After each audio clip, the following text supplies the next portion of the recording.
เนาะจอดยืนจอดสัตว์พี่น้องเลยเนาะเสียงเคาะงัวปลงโป่งเป่งมาเลยเนาะท่านเห็นแป๊บเดียวนี่จื้อได้เลยบ่งัวนี่จื้อเนาะน้องเลิงเอ้าอยู่ พี่วะเท่าพี่น้องเลยน้องคนอยู่พี่เนาะโอ้พี่น้องเลยเนาะโอ้ได้2ตัวทักบ่ตัวแม่นี่แน่นตัวแม่เบิดเลยพี่น้ำเอาเนาะสีหน้ามาฝากกับอันซื้อน้ำส้มเนาะพี่น้องเลยคือโบอันใส่กระตุกน้ำมาหมดเลยฮะตุกน้ำเจ้ามีแบบใดนะเจ้าน้อยตุกน้ำน้อยแบบนี้แต่ว่าน้อยเนาะคืออย่างข้างในระวังเลยหัวใส่งามไงฮะงามไงงามบ่เลยไม่ยังอะไรไม่ยังเจ้าจักอยู่บ่เลยบ่เคยเห็นบ่นั่นเป็นกระติกน้ำพี่น้องเลยกระติกน้ำดื่มเด้อเวลาเจ้ามาเลี้ยงงัวเจ้าก็หิวมากินเนาะเอาน้ำใส่นี่เอาน้ำแข็งใส่มันสิเย็นเบิดมื้อเลยมันมีเย็นตลอดเลยนี่หิวเอาแล้วก็แกะบางโยหันมันเฮ็ดเป็นบ่เปิดเป็นบ่ได้สิลองเบิ่งลองเฮ็ดเองเบิ่งอยู่เนี่ยใช่คุณมันเป็นเท่านั้นหรอวะเบิ่งลองเบิ่งหมุนเลยเบิ่งอยู่หั่นทางในเราเอาซื้อมายังบ่ทันได้แกะเบิ่งได้มันมีหยังข้างในอันนี้ท่อมันโอ้ยยากนะเบิ่ง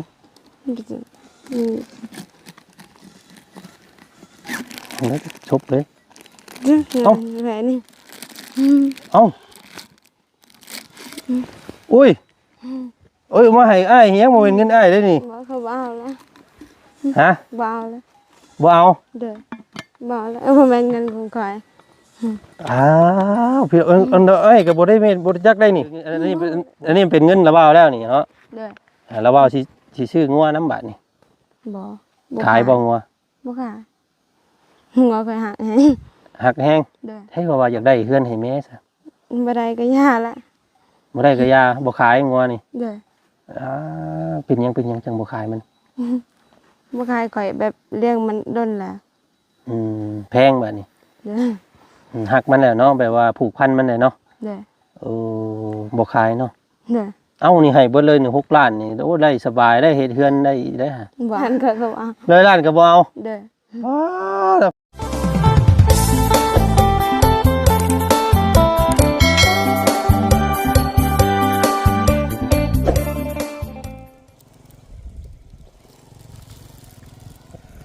จ้ะเฮ็ดพี่น้องเอ้ยบ่กล้าขี่น้ำน้องเพิ่นเนาะพุ่นละปิดนี่ก่อนอ้ายสิขี่น้ำโอ้ยฟังก็โหดช่อ ไอ้วิทย์ไอ้เรามุงมันยากก่อนสิขี่น้ำเนาะโอเคพี่น้องเลยป้าโธ่ปูผัวปลาไม้เนาะเขียวสะอุ้มอยู่ทางนั้นพี่น้องเลยเนาะก่อนอื่นพี่น้องเลยน้องมื้อนี้ทางบ่จันมากับน้องท่านมื้อนี้สบายดีน้องสบายดีพี่น้องเลยเนาะให้ท่านเพิ่นพาไปหาน้องสาวอีกก่อนพี่น้องเลยมื้อนี้เนาะหลังจากมือก่อนนั้นบ่าวจันไปกับบ่าวบุญคงเพิ่นเนาะพาไปเบิ่งมุงน้องเพิ่นเลี้ยงงัวเนาะมื้อนี้ก็สิไปอีกรอบนึงมื้อนี้พี่น้องเพราะว่ามีแนวมามอบให้น้องเพิ่นเนาะซีเมนต์ยังอยู่ในกล่องนั่นแหละพี่น้องไปรุ่นเบิ่งน้ำกันเนาะแล้วก็ท่านเพิ่นหยุดเวียกพอดีมื้อนี้เนาะบ่ได้ไปเฮ็ดเวียกบ่พักมื้อนี้หยุดจอยบ่ได้พี่น้องให้น้องเพิ่นก็ได้เนาะมาพาให้ท่านเพิ่นพาไปแต่เก่ามีแต่เจ้าไปเลี้ยงงัวเนาะ น้องใหญ่เลยให้น้องเปลี่ยนแทนบาทนี่เนี่ยก็เจ้ามีเวียกประจำเลยกันเนาะแบ่งกันเนาะพี่น้องไงเนาะแต่เก่านี่ทางเส้นนี้แล้วเจ้าไปเลี้ยงแต่เก่าเนาะเป็นเจ้าเนาะแต่เก่ามีแต่น้องผู้นี้แหละพี่น้องเพิ่นไปเลี้ยงงัวเนาะหลังจากน้องเพิ่นมีเวียกประจำคือตอนนี้ไปเฮ็ดเวียกอยู่นำโรงงานจีนเนาะที่เพิ่นกำลังก่อสร้างอยู่ก็เลยเฮ็ดให้น้องเพิ่นมีเวียกมีงานประจำแล้วก็หน้าที่เลี้ยงงัวนี่ก็ตกเป็นของทางน้องสาวหรือว่าน้องล่างนั่นเองพี่น้องไงเนาะไปรุ่นไปเบิ่งน้ำกันมื้อนี้พี่น้องไงเนาะว่าสิ่งของที่ว่าจันที่จะนำมาให้น้องเพิ่นในมื้อนี้สิเป็นหยังเนาะสิดีอกดีใจซำใดน้องเพิ่นสิมีปฏิกิริยาแนวใดในการ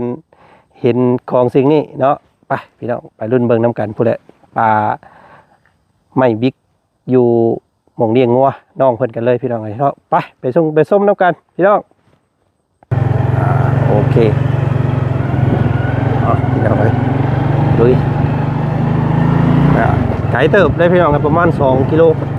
เนาะหม่องน้องเพิ่นเลี้ยงงัวนี่เลี้ยงอยู่แถวนี้บ่ได้มันเข้าสวนเพิ่นว่าซั่นเนาะถ้าเลี้ยงอยู่แถวนี้ก็ได้หญ้าลายคือกันแต่ว่ามันอยู่สวนกล้วยใกล้สวนกล้วยคนมันกินกล้วยก็อ้อยเพิ่นแล้วก็เพิ่นให้เนาะน้องเนาะนี่ปากกล้วยไปนี่แหละไปเบิ่งกันพูดกันพี่น้องดูข้างหน้า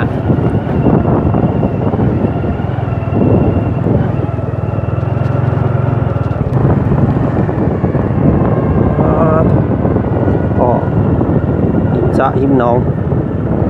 เดินทางมารับหนึ่งแล้วพี่น้องลงไปพุ่นกับเป็นปลานั่นคือกันบ่น้องทุกเจ้าเลี้ยงงัวลงไปฮอดบ่ผูกตะเกาอันนี้เป็นให้เขาโอ้บ่ได้ตัวนี้เนาะต้องห้ามงัวลงไปเพิ่นให้ได้ทางนั้นเนาะมันก็มีขอบเขตมันอยู่ในพี่น้องเนาะบ่แม่นว่าเฮาสิปล่อยตามกะละเด้เนาะไปทางใดลองดูปลาข่อยลุ่มมานี่แหละปุ๊บ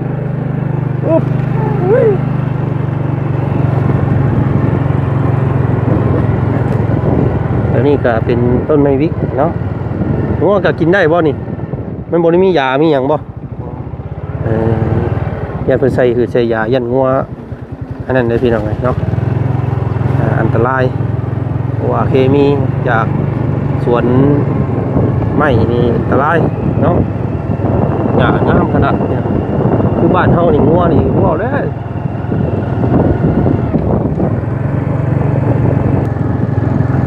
ใส่ผมเป็นตัวนั้นบ่เป็นงัวเจ้าบ่อนข้างหน้านะ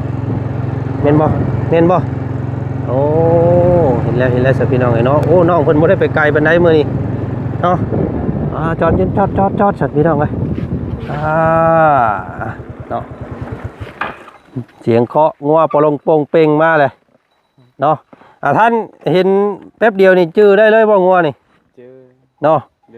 ได้ยินเสียงเคาะมันก็จื้อบ่เจ้าพี่น้องเลยใส่น้องเจ้าอยู่ใส่ละเบิ่งเนาะวางอันนี้ไปก่อนพี่น้องเลยเห็นแต่งัวบ่เห็นคนบาดนี่น้องลังเอ้ยน้องลังเอ้าอยู่ พี่วะเท่าพี่น้องไงน้องคนอยู่พี่เนาะเดยพี่เนาะมีงัววะมีอันมีผู้มาเลี้ยงหมูบ่มื้อนี้นี่เด้แม่น้องอันปากแวงเฮามื้อนี้เนาะใครอยู่แบบนี้มีหมูคู่แบบนี้พี่น้องเอ้ยน้องสบายดีเนาะโอ้พี่น้องไงมีหมูมาไปสิกับใครแล้ววะเนาะนางเลี้ยงอยู่นี่มันสิพุ่นเดี๋ยวสิไปได้งัวไล่เบิ่งเด้อโอ้เห็นเพิ่นเห็นเจ้าของเพิ่นมานี่เบิ่งมาพี่น้องขึ้นมาเทิงพี่โอ้มันจื้อเจ้าของเล่นมาหาเลย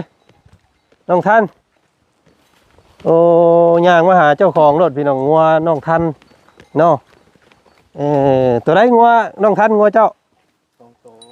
งัวเจ้าตัวใด นั่นพวกน้อยนั่น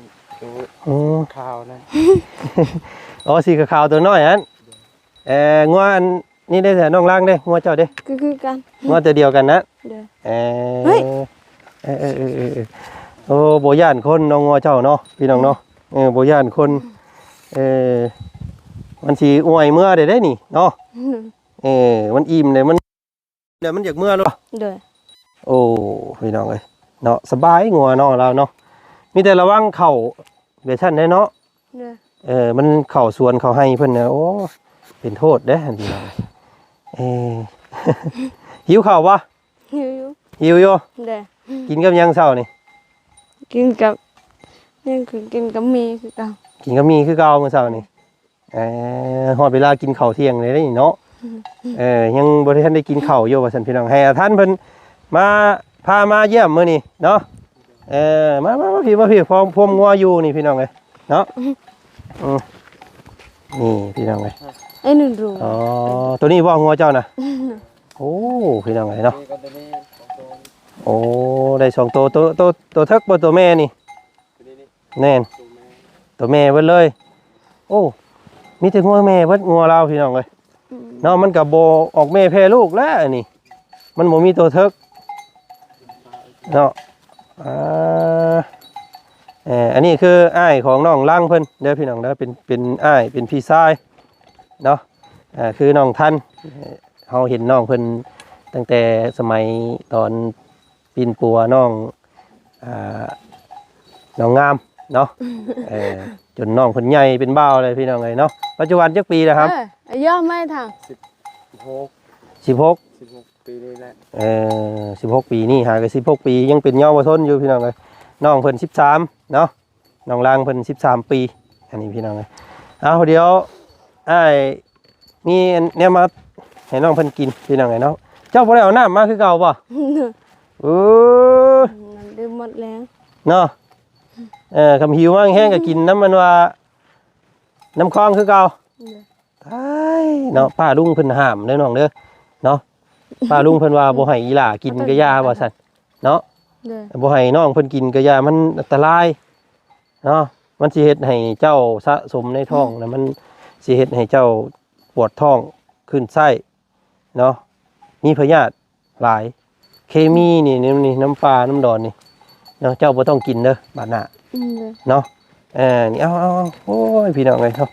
แล้วว่าเอาน้ำมาให้ ทั้งเลยนี่ดอยก็ไว้ได้อยากเลยนะ ยันงัวไปกินกล้วยเพิ่น ข่าว ข้าว เด้อ โอ้มีข้าวว่าอยู่หั่น เด้อ เออ มือจันเบาแล้วค่อยยานค่อยก็เลยเลี้ยงอยู่นี่ เอออันอ้ายว่าเมื่อวานนี่เลยเจ้าย่าน เด้อ ก็เลยบ่กล้าไปไกลบัดนี้ เด้อ เอาอีดีเลยพี่น้องเอ้ยเนาะมันเปรี้ยวเห็นบ่เจ้าก็เป็นผู้สาวซ้ำเนาะ สมมุติว่ามีผู้ชายออกมาแต่ป่าแต่โดนไผสิซอยเจ้า นี่เจ้าคำเจ้าไปคือมีอันแม่น้องมันตากแว่งไปนำไปซี่ได้อยู่เนาะมีแต่ป้องให้มันอยู่บริเวณนี้แหละบ่ต้องไปลึกปานนั้นเด้อมื้อหน้าเด้อมื้อก่อนเนี่ยไกลกว่านี้ได้น้องเพิ่นไปพี่น้องเอ้ยเนาะ ตลอดเคยไปกัน แต่ก็บ่ได้เคยมีไผออกมาหาแล้วว่าแต่ว่าอ้ายเว้าว่านี่ย่านบาดนี่ เด้อ นี่เอาน้ำดีน้ำเอาเนาะโอ้ซื้อน้ำมาฝากกับอันซื้อน้ำส้มเนาะเอาพี่น้องเลยคือโบอันใส่กระตุกน้ำมา หมดแล้ว ตุกน้ำเจ้ามีแบบใดนะเจ้า แน่ ใส่ น้อย ตุกน้ำน้อยๆแบบนี้ แต่ว่าน้อย น้อยกว่านี้ เด้อ กินไปแล้วโอ้น้องเพิ่นบ่มีแนวใส่กระติกน้ำใหญ่ๆเห็นหิวมาบ่มีบ่ บ่มี อืม กระโปรงกระเป๋ายังกระโบมีที่ไหนเนาะ เอาอันนี้เนาะวันนี้อ้ายซื้ออันนี้มาให้นี่เอาไว้นี่ก่อนก็ได้ตั้งตัวนะเนาะอันนี้ไว้นี่ก่อนเนาะแล้วว่าซื้อนี่มาให้พี่น้องเลยนี่นำมาเบิ่งน้ำกันว่าซีเมนต์ยังอยู่ข้างในน่าสิจำเป็นกับเจ้าอยู่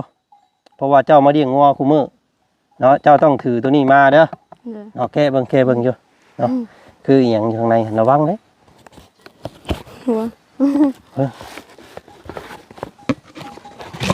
ใส่ งามแฮง ฮะ งามแฮง งามบ่ เลย มีหยังอะไรมีหยังเจ้าจักอยู่บ่ โอ้เลย บ่เคยเห็นบ่ เลย เอาละสิใส่เป็นเด้อบาดนี้ เนาะนี่มันมีหูหิวนํเนาะมันเป็นกระติกน้ำพี่น้องเอ้ยกระติกน้ำดื่มเด้อเวลาเจ้ามาเลี้ยงงัวเจ้าก็หิวมากินเนาะ เลย เอาน้ำใส่นี่เอาน้ำแข็งใส่มันสิเย็นเบิดมื้อเลยมันมีเย็นตลอดเลย เลย นี่หิวเอาแล้วก็แกะเบิ่งอยู่หั่นมันเฮ็ดเป็นบ่ จั เปิดเป็นบ่ได้สิ ตัวนี้ตัวนี้ ลองเบิ่งลองเฮ็ดเองเบิ่ง ดูเนี่ย อ่ะ จริง ไสพุ่นมัน เนี่ เป็น ย เท่านั้นเหรอวะเบิ่งลองเบิ่ง โอ้ยเป็น แล้วกันบาดนี่โอ้มันหักได้หั่น เป็นบ่ โอ้ยเนาะเฮ็ดจังได ไม่ใช่จัด เบิ่งข่อยก็เฮ็ดบ่เป็นคือกันได้ดิพี่น้องเอ้ยเฮ้โอ้ยโอ้ยเอาใหม่เอาเฮ็ดลองเบิ่งเนี่ยนี่พี่น้องเอ้ยเนาะมันสิมีท่อเปิดเบิ่งอยู่ข้างในมันเนาะอันนี้อันเจ้าปิดไว้ มันจะเป็นอะไร หมุนเลยเบิ่งอยู่หั่นข้างในเราเอาซื้อมายังบ่ทันได้แกะเบิ่งได้มันมีหยังข้างในลองจกเบิ่งอยู่หั่น ก็มีอย่าง อันนี้ท่อมัน โอ้ยอย่างละ เบิ่ง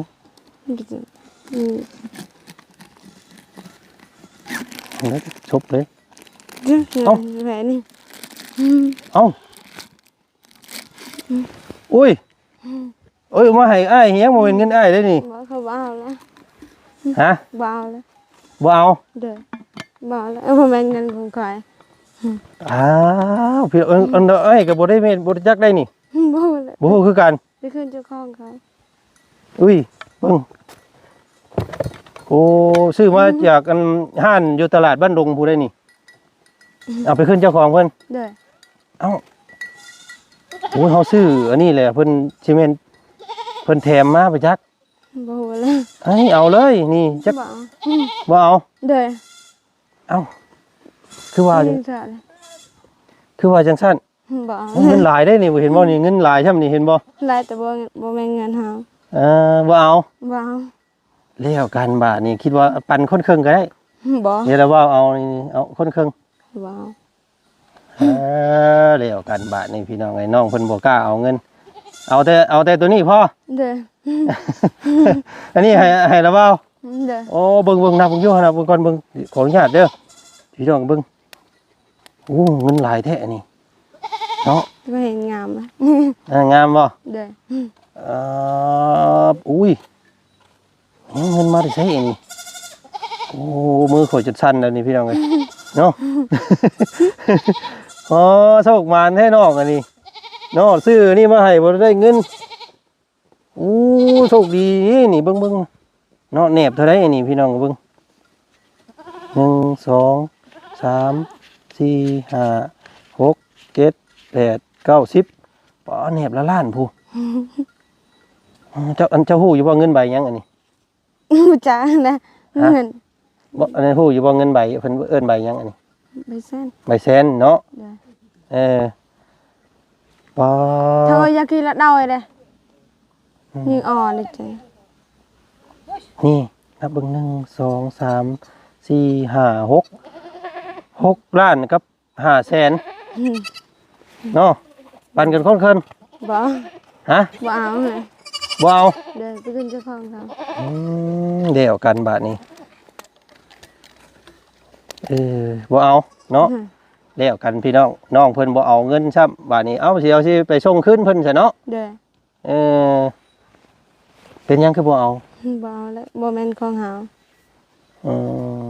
บ่แม่นของเจ้าแล้วก็บ่เอา เด้อ เฮาเพิ่นบ่ได้ฮู้ดอกอันนี้เพิ่นลงมาเพิ่นลืมแล้วเพิ่นแต่เบิ่งเพิ่นใส่ตั้งแต่โรงงานเพิ่นพุ่นบ่จัก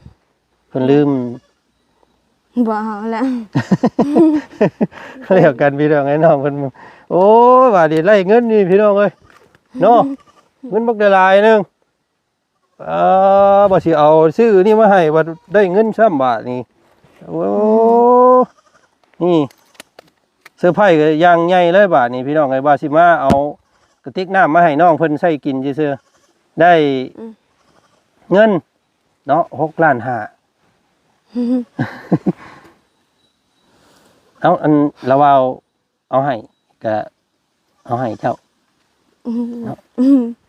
บ่เอา อันแรกกับงัวก็ได้เอาซื้องัว บ่เอา สิซื้องัวเจ้า บ่เอา เอาดิอันนี้เป็นเงินละวาวแล้วนี่เนาะ เด้อ ละวาวสิซื้องัวน้ำบาดนี่ บ่ ขายบ่งัว บ่ขายหัวเคยหัก หักแห้ง เด้อ เอาให้ว่าอยากได้เฮือนให้แม่ซะ บ่ได้ก็ย่าละ บ่ได้ก็ยาบ่ขายงัวนี่ เด้อ เป็นหยังจังบ่ขายมัน บ่ขายข่อยแบบเลี้ยงมันดนแล้ว แพงบาดนี่ เด้อ หักมันแล้วเนาะแบบว่าผูกพันมันเลยเนาะ เด้อ โอ้บ่ขายเนาะ เด้อ เอ้านี่ให้เบิดเลยนี่6 ล้านนี่โอ้ได้สบายได้เฮ็ดเฮือนได้ฮะ บ่เอา บ่เอา เด้อ โอ้เนาะงัวไปขายตัวหนึงบ่ได้ฮอดได้6 ล้านฮะ คือก็บ่เอาชื่อร้อยล้านก็บ่เอา 100 ล้านก็บ่เอา เด้อ ว้า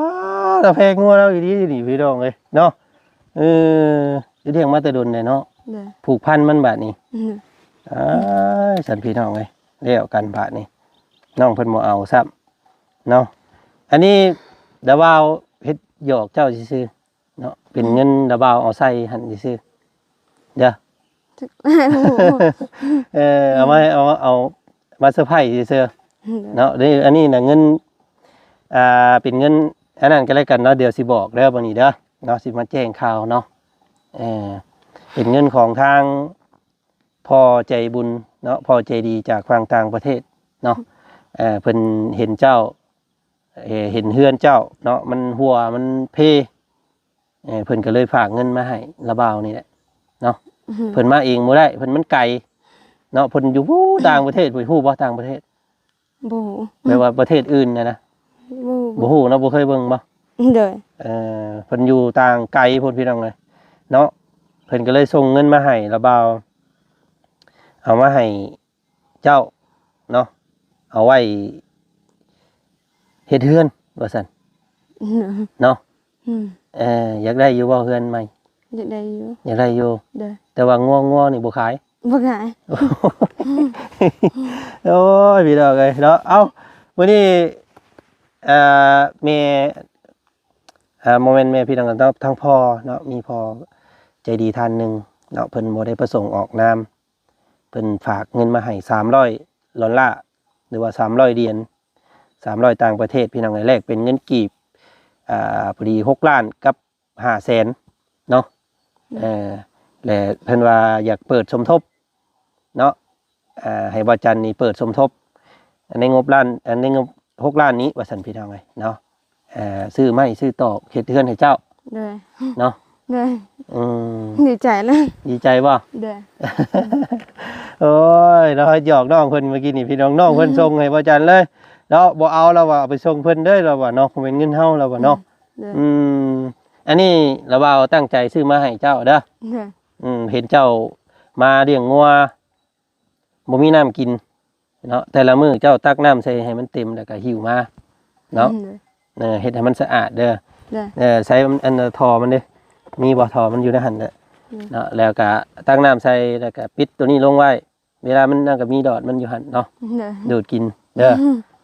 สบายน้ำขามีน้ำก้อนเอาใส่นี่เบิดมื้อก็เย็นเนาะเย็นตลอดเลยเด้อ เด้อ มีกระติกน้ำเย็นมื้อนี้พี่น้องเอานี่เนาะเดี๋ยวเจ้าจับเงินก่อนเด้อหน่อยหนึงเดี๋ยวเราเอาให้จับเงินอันนี้เป็นเงินเจ้าเด้อ เด้อ บ่แม่นว่าเงินผู้อื่นเด้อ เพิ่นฝากมาให้เจ้าฝากมาให้เจ้าเก็บไว้เดี๋ยวเราว่าสิเก็บไว้นำนาบ่าวก็แล้วกันเนาะอย่ามันเหีย เด้อ หรือว่าเจ้าสิเก็บเองบ่ บ่คือบ่เก็บเอง อย่ามันเหีย เด้อ เอาเสร็จเนาะจับเงินก่อนเนาะจับเงินเด้อจับเลยเนียมกล้องเด้อเห็นที่เงินเป็นอย่างนี้โอเคเดี๋ยวเด้อเนียมกล้องเนาะ1 2โอเคได้แล้วเนาะพี่น้องเอ้ยเอาตัวนี้เงินนี่เดี๋ยวเราเอาสิเก็บไว้สมทบเนาะ เด้อ ไปเฮ็ดไปซื้อไม้เฮ็ดเฮือนให้เจ้าแต่ว่าตัวนี้ให้เจ้าเนาะ เด้อ ดีใจบ่ดีใจเวลาอันทมิตได้เห็นเงินนี่เป็นนี่ได้ ความรู้สึกกินนี่ บ่รู้สึกแลบ่แม่นของเฮาบ่รู้สึกตื่นเต้น คิดว่ามันโมเมนต์ของเฮา เด้อ เออ คิดว่าแค่อันนี้ซื่อ เดี๋ยวพี่น้องไงน้องเพิ่นก็ได้ซื่อๆเนาะสมมุติว่าเจ้าไปเลี้ยงงัวเลี้ยงหยังนี่เห็นเงินตกอยู่นี่เจ้าก็สิเอาอยู่บ่ฮะ ๆทำเขาก่อน เอ้ามันบ่มีคนได้สิมีสมมุตินี่สมมุติมันเป็นสิเจ้าไปเลี้ยงงัวเห็นเนาะเจ้ามาเลี้ยงงัวแบบนี้มาได้เห็นมันตกอยู่ในถุงยางแบบนี้สมมุติเห็นตกอยู่แบบนี้เจ้ากายมาเจ้าเห็นเจ้าสิเอาบ่ บ่คือยาน เอ้า ยาน แล้วเจ้าสิบ่เก็บมื้อให้พ่อให้หยังเบิ่งก่อนบ่ซะ เก็บแบบทำพอทำแม่ก่อน อ๋อแต่บ่เอา เงิน เนาะ ไปนี่ เออ ก็บ่ เออต้องไปหาประกาศหาเพิ่นก่อนเนาะ เด้อ ว่าเงินไผเด้เฮียอยู่เนาะ เด้อ โอ้นี่คือความรู้สึกของน้องเพิ่นเป็นจังไงเนาะเป็นเด็กซื่อๆบ้านๆว่าซั่นซะเนาะเอ้าซั่นอันนี้เก็บไว้เด้อกล่องมันนะลูกเด้อ เด้อ อันนี้น้ำเจ้าเอาไว้เอาใส่กินนี่ก็ได้เมื่อล้างซะก่อนจังใส่กินเด้อ เด้อ นี่ยันงัวเจ้าไปไกลได้หันพี่น้องเลยนี่เนาะเอาเก็บไว้เนาะนี่แต่พอแล้วบาทนี้พี่น้องเลยนะเดี๋ยวเราว่าสิให้ขอบใจทางพ่อเพิ่นก่อนเนาะพ่อเพิ่นบ่ได้ออกซื้อออกเสียงเนาะพ่อเพิ่นเห็นเจ้าแล้วก็คิดอยากเฮ็ดเฮือนนั้นเป็นส่วนหนึ่งในการเฮ็ดเฮือนให้เจ้าว่าซั่นซะเนาะมีแต่พากันนบมือขึ้นเนาะขอบใจเด้อซั่น ขอบใจเด้อ ที่ฝากเงินมาให้ ที่ฝากเงินมาให้ ที่จะเฮ็ดเฮือนให้ลูกเนาะ ที่จะเฮ็ดเงินให้ลูก ขอให้พ่อ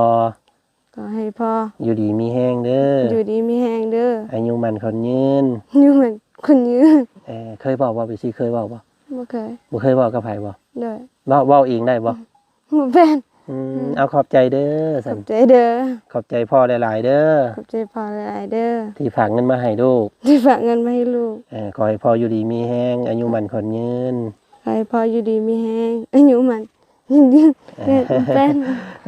เฮียนเอาเด้อมื้อหน้าเด้อ เด้อ เนาะเอาแล้วเว้าให้เป็นเด้อ เด้อ เทื่อละเว้ามีแนวมามอบให้อีกแล้วก็เว้าเองเด้อบัดนี้บ่ให้สอนเด้อบัดนี้เนาะ เด้อ ขอบใจเด้ออยู่ดีมีแห้งเนาะขอบใจที่ซอยลูกเนาะ เด้อ จื้อไว้เด้อ เด้อ บ่เคยเว้าจักเทื่อเนาะ เด้อ พี่น้องไงโอเคมื้อนี้ดีใจเด้อเนาะเป็นยอดเงินที่จะเฮ็ดเทื่อนให้เจ้าเด้อนี่เด้อ เด้อ โอ้ยเนาะเมื่อมื้อแลงบอกแม่เด้อ เด้อ ได้โชคพี่น้องไอ้เซอร์ไพรส์น้องเพิ่นมื้อนี้น้องเพิ่นตกใจเบิดน้องเพิ่นก็ได้พี่น้องไงเนาะเอ้าอันนี้ไว้เสร็จเนาะตามงัวไปบัดนี้แล้วเอาสิกลับไปทางอื่นก่อน เดี๋ยวเราเอาสิมาหาใหม่อีกเด้อ เด้อ เนาะเนาะพี่น้องเอ้ยกะเนาะทางบ่จันกะจักสิเฮ็ดเฮือนแบบใดให้น้องเพิ่นเด้อพี่น้องยังบ่ทันฮู้แล้วก็ยังบ่ทันพองบในการสร้างบ้านว่าซั่นซะเนาะเพราะว่ายังขาดอีกหลายและทำมาเฮ็ดเฮือนหลังนึงนะพี่น้องเอ้ยเนาะป้าลุงที่เห็นคลิปนี้อยู่เนาะอยากช่วยสมทบเพิ่มเติมต่อยอดให้น้องเพิ่นเนาะติดต่อมาทางบ่จันได้เสมอเด้อพี่น้องเด้อเนาะอันนี้ก็ต้องขอบขอบใจเนาะขอบพระคุณทางพ่อใจบุญเพิ่นเด้อเนาะอยู่ทางฝั่งต่างประเทศเนาะอยู่ทางต่างประเทศพุ่นแหละพ่อเพิ่นบ่ได้ประสงค์ออกนามพี่น้องเอ้ยมอบหมายทางบ่จัน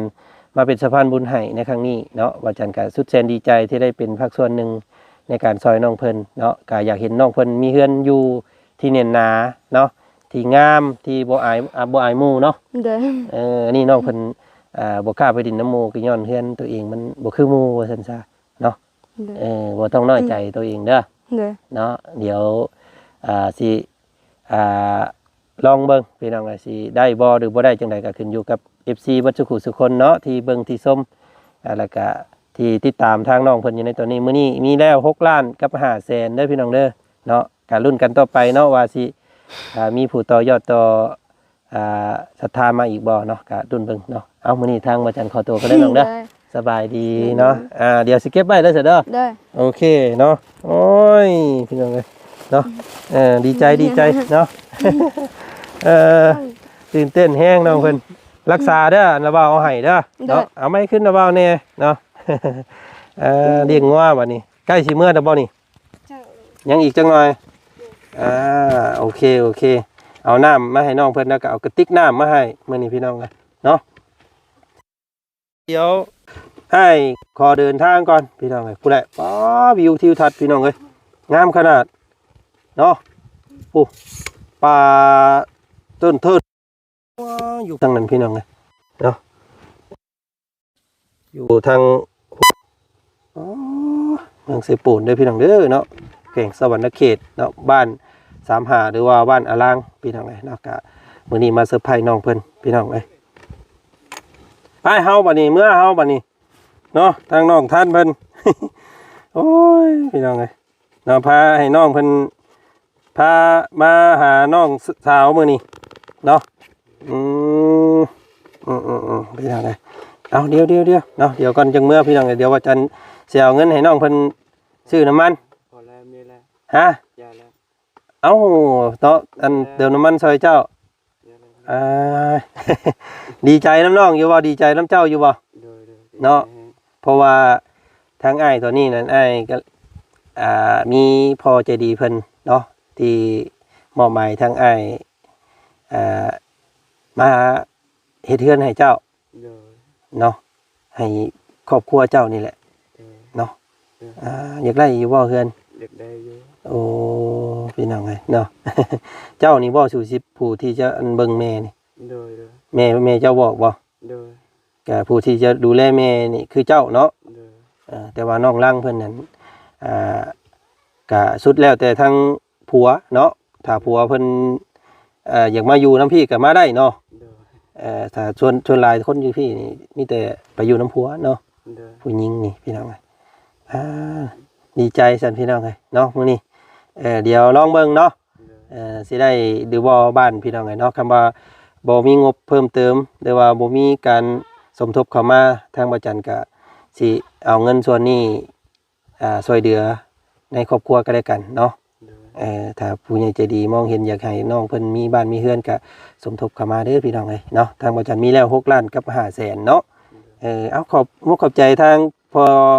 ใจดีแน่เนาะขอบใจเด้อ ได้เด้อ อยู่ดีมีแฮงเด้อสันเนาะ อยู่ดีมีแห้ง พี่น้องเอ้ยเนาะเดี๋ยวเมื่อบอกแม่เด้อเนาะว่าทางบ่จันเพิ่นมีเดี๋ยวบ่จันสิเมื่อบอกเพิ่นเองก็ได้พี่น้องเอ้ยเนาะเอาไปซะเฮาเดินทางกลับก่อนบัดนี้เนาะโอ้ยบ่เอาบ่เงินน่ะ